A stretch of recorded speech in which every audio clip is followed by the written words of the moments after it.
Bonjour les runners, bonjour les sportifs, bonjour au petit monde de la course à pied, c'est Seb et je vous retrouve aujourd'hui pour un nouveau format d'épisode intitulé L'œil du coach, dans lequel je fais appel à un expert.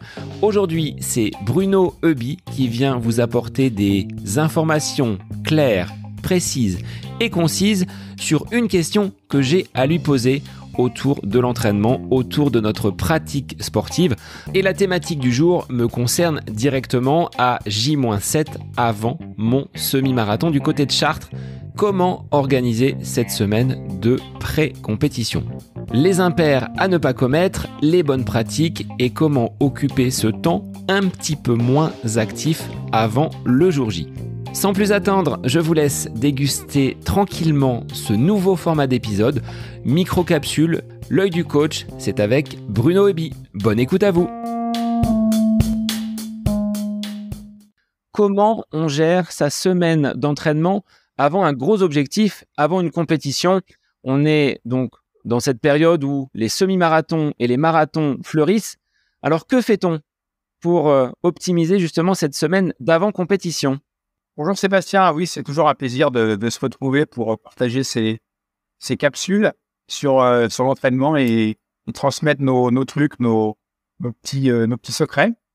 Donc, la semaine avant la compétition, c'est un moment très important qui est souvent un peu négligé dans le programme d'entraînement et pourtant, c'est une phase clé que les coureurs ont un peu de mal à aborder parce que souvent la question qui se pose, c'est est-ce que je ne vais pas tout perdre ?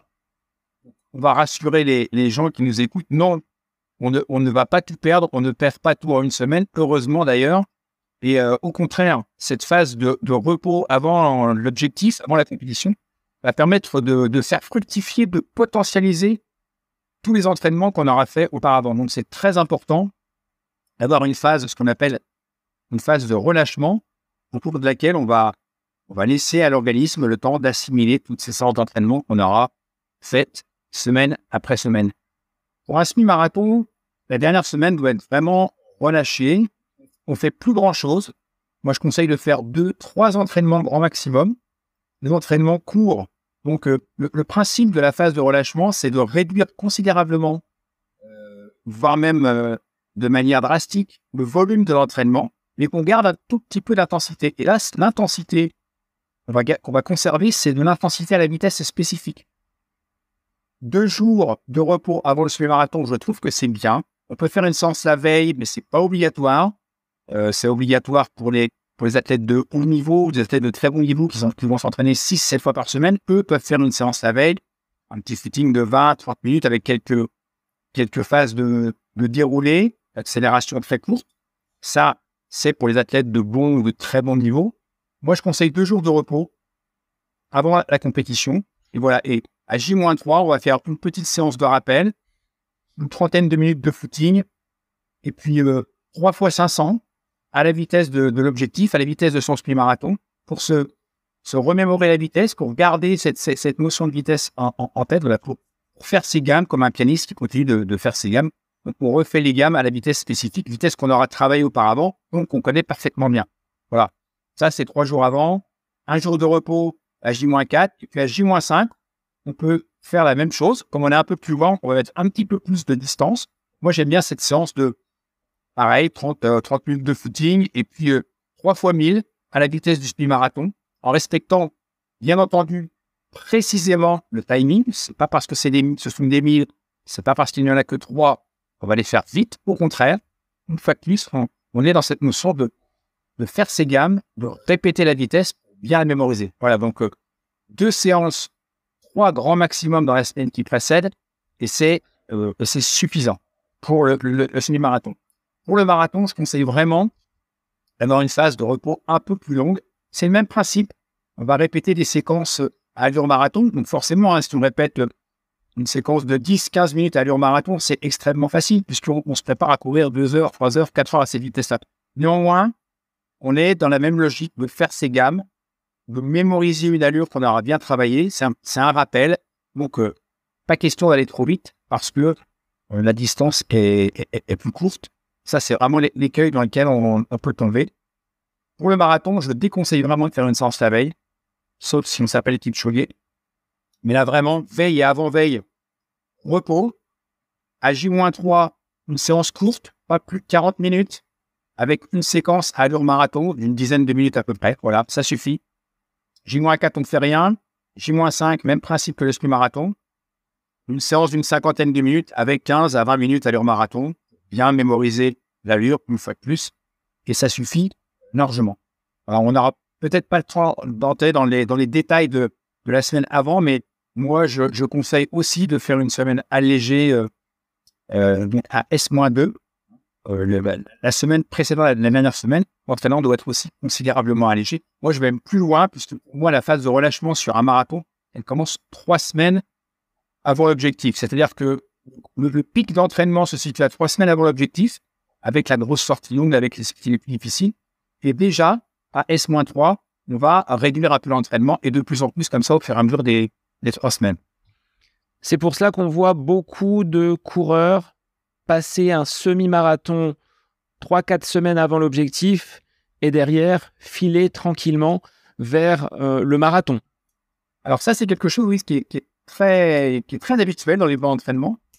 Moi, ce que je conseille de faire, c'est qu'on fait d'abord ce semi-marathon à 3 semaines de l'objectif, qui n'est absolument pas indispensable. Et comme on est dans la phase d'entraînement la plus intense, il doit forcément, selon moi, se dérouler à l'allure du marathon. Je ne vois pas comment à 3 semaines de l'objectif, dans la phase d'entraînement la plus chargée, on peut battre son record sur ce semi-marathon. Donc pour moi, ce semi-marathon à S-3, on ne doit l'envisager que comme l'ultime sortie longue. Par contre, je trouve que c'est hyper intéressant de le faire dans le cadre d'une compétition. J'en parlais justement avec un athlète ce matin. Il disait, je vais faire le ski à l'allure du semi-marathon. Et donc, oui, c'est très intéressant parce que là, on prend le départ du semi-marathon comme si on prenait le départ du marathon. C'est-à-dire qu'en fait, on ne prend pas le départ du semi-marathon, on prend le départ du semi-marathon. Mais on est sur un semi-marathon. L'idéal, c'est d'avoir fait un échauffement avant et un retour au calme après pour que la durée de la sortie longue soit suffisante en fonction de ce qu'on a prévu dans le programme. Voilà comment j'envisage le semi-marathon à S-3. Dans cette crainte de ne pas en faire assez, tu le disais, cette semaine de relâchement, elle doit être vraiment très light. Il y a aussi peut-être une vigilance à avoir sur ces sensations. C'est pas le moment qu'une blessure arrive. Comment on fait pour être dans de bonnes dispositions et dans ces meilleures conditions pour performer quelques jours après donc la fin de cette phase de relâchement? Souvent, les sensations sont très mauvaises dans cette phase de relâchement. C'est vraiment quelque chose qui revient dans les discussions, dans les retours des coureurs où les sensations sont mauvaises. Donc là, il ne faut pas s'en inquiéter. C'est pas très grave.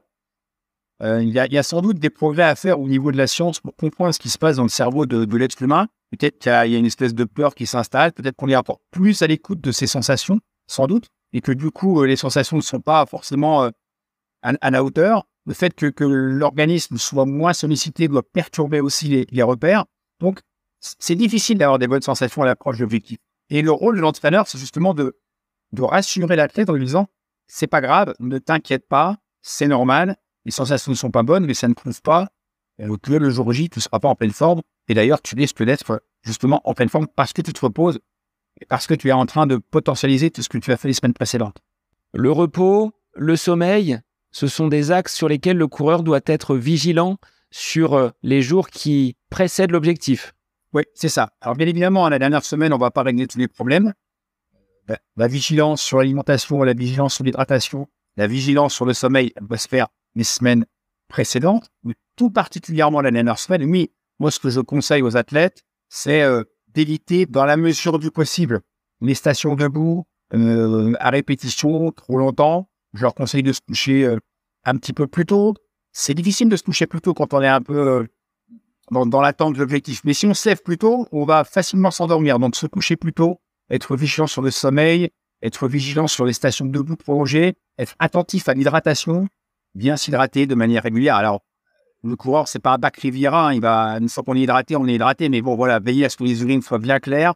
Donc, c'est une somme de petits points sur lesquels il faut être attentif et qui permettent aussi d'avoir les routines et de rentrer peu à peu avant la compétition.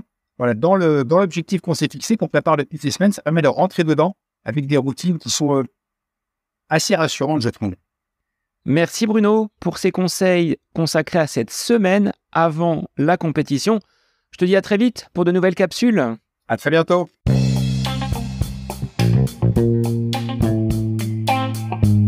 Si vous avez une question très précise, des interrogations, soumettez-nous vos demandes et nous les traiterons dans de futures capsules.